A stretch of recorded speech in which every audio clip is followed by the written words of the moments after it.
Welcome back to Radio Entrepreneurs. I'm Nathan Gobes, filling in for Jeffrey Davis this morning. I want to thank first MTP Software, the leader in sports and entertainment CRM. We're really thankful of the studio they've built for us here in Natick. And then I want to introduce our first guest today, Michelle Horlbogen, founder of the Gentlewoman Boss. Welcome, Michelle. Thank you. Thanks for having me. So, Michelle, I understand that you've got a really good message that you're trying to put out there with the Gentlewoman Boss. I think so, and a lot of other people do too, apparently. So I'll give you a little of the background. Yeah, Would that be good? So about 6 months ago, I brought a few ethical concerns of mine to the attention of my superiors, and 2 days later, I got fired. Wow.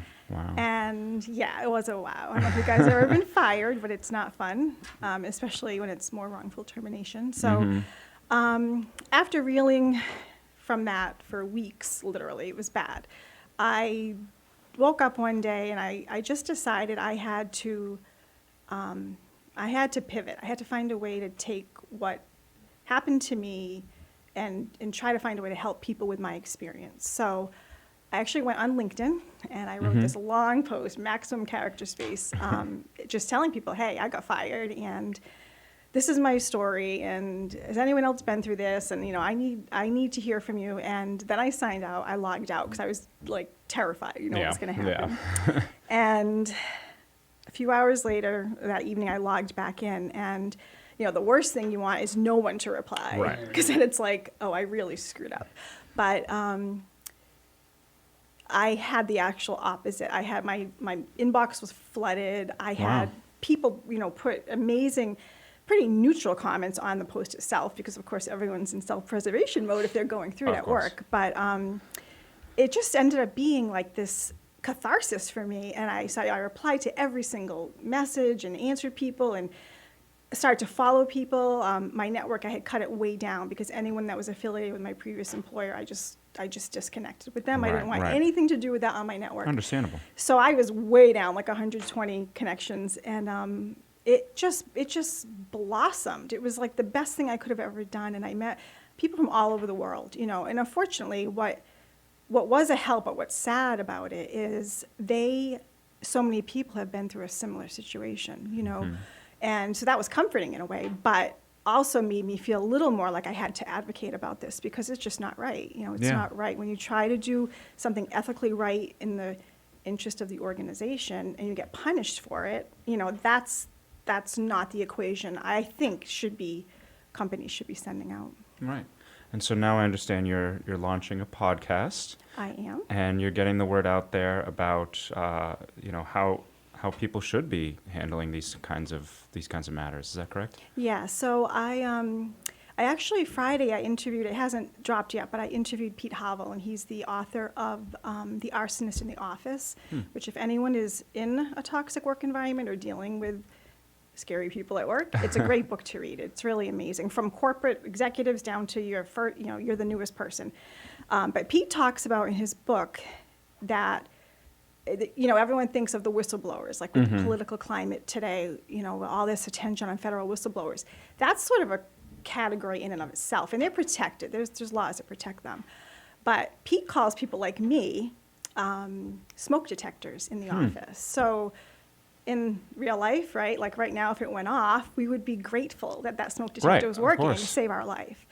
So why is it in corporate America that when that smoke detector goes off in your office, they get kicked out the back door, punished for it? It doesn't. So that's sort of the line of reasoning I'm approaching it at, that people, staff members have to feel safe enough to speak up, which I did think I was safe enough, but apparently not. Right. And also, if they know that behavior will be punished, or that they're going to lose their livelihood and they can't provide for their family, that's you're basically letting your organization burn down because you're not listening. So I interviewed Mr. Havel, and yesterday, actually, coming out with this live, I interviewed David Meltzer.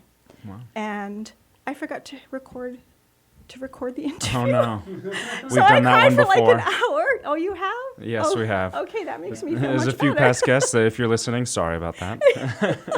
I know, because you feel like you just can't repeat that that Right. Once you get it in the moment, it's... yeah. So, but his assistant was amazing, and she's like, he promises he will reschedule with you. So he's amazing. He is That's a true good. gentleman. So this is how my concept of the gentlewoman boss was born. The qualities that define a gentleman or a gentlewoman. You know, when you look at them, integrity, ethics, character, loyalty, all those things that define a gentleman apply to men or women regardless, Right, and of especially course. in a professional setting. So sort of approaching leadership styles and corporate culture from that angle. And obviously culture's huge today. We've got the away luggage scandal. We have something going on with Boeing right now.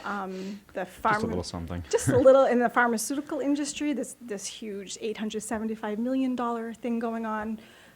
Again, someone that took a personal vendetta of someone just trying to protect the company and spent company funds. So culture is huge right now, and covering up wrongdoing is not the way to go anymore, because it's a different world now. There's Glassdoor, there's Indeed, there's Right. social media, and people Right. can talk, and employees are speaking out. So I'm just hoping it can kind of be a platform for people to share their story. Of course, everyone that's reached out to me, I've promised anonymity, because I don't want anyone to risk their livelihood. Right. But sharing things with people, giving them courage to speak up, and how to go about when something's going on, how to handle it. Like, I obviously didn't handle it in the best way.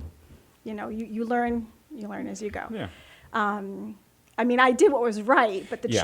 channel I took, I thought I was safe to, but I was not. And there's just, that's Yeah, part of... employees need to have appropriate channels that they can take things in. Exactly. So just trying to create awareness on the topic. Right now, it's more just an advocacy platform. If I can make money at it someday, that would be great.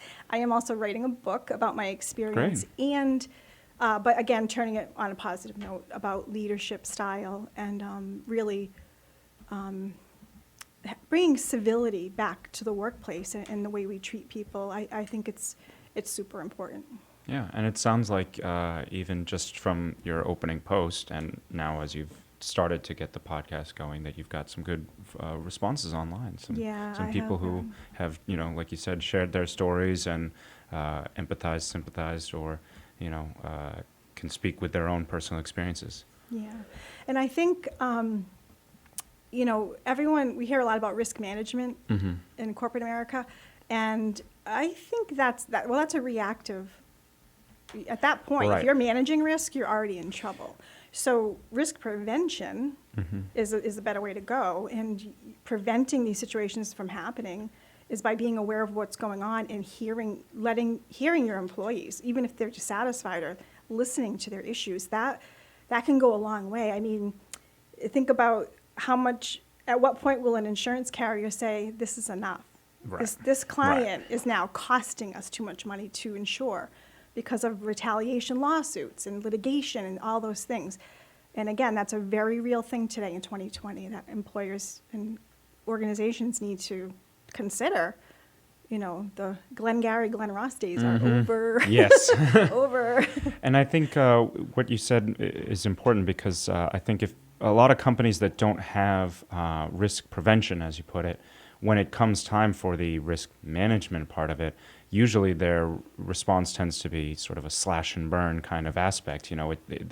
They hadn't thought of how to deal with it, and then when lightning strikes, they just kind of want to put up the blinders and hope if they can sweep it under the rug and clear things away. But not only is that not how things work, but also tends to result in more negative interactions, not only with the if there's an employee in question in the situation, but also the rest of the culture of the team. I'm sure that you may not be able to speak to it, but I'm sure the rest of the team members at your previous employer have felt the shockwaves of somebody leaving in the way that they forced you out. Yeah, absolutely. And again, when that freeness of speech is squashed, or not even getting into the whole non-disclosure agreement Right. issue part of it, that you're creating a culture of fear, and it's very bad for company morale. People are afraid they don't want to share information they have. They don't want to to be team players. It's every man for themselves. It's just not a healthy culture. And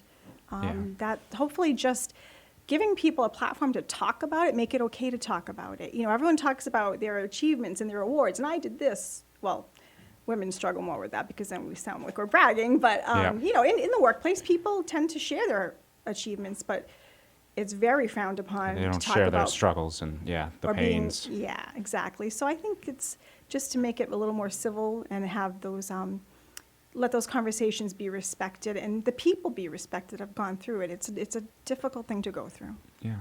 And I know that, of course, we've mentioned it a bit here, but you talk about, you know, the being a proper gentlewoman or gentleman in the workplace. And do you want to maybe talk just for a few moments here before we wrap about, you know, what kinds of things, what sort of aspects should a person of that nature have? You know, what are the right, what's the right way to be? The qualities. Yes, thank you. That's the yeah. word I'm missing here. What are the qualities of a gentlewoman or gentleman? Yeah, so when you look up the etymology of the words and everything, they go way back, and it was obviously a much more genteel time.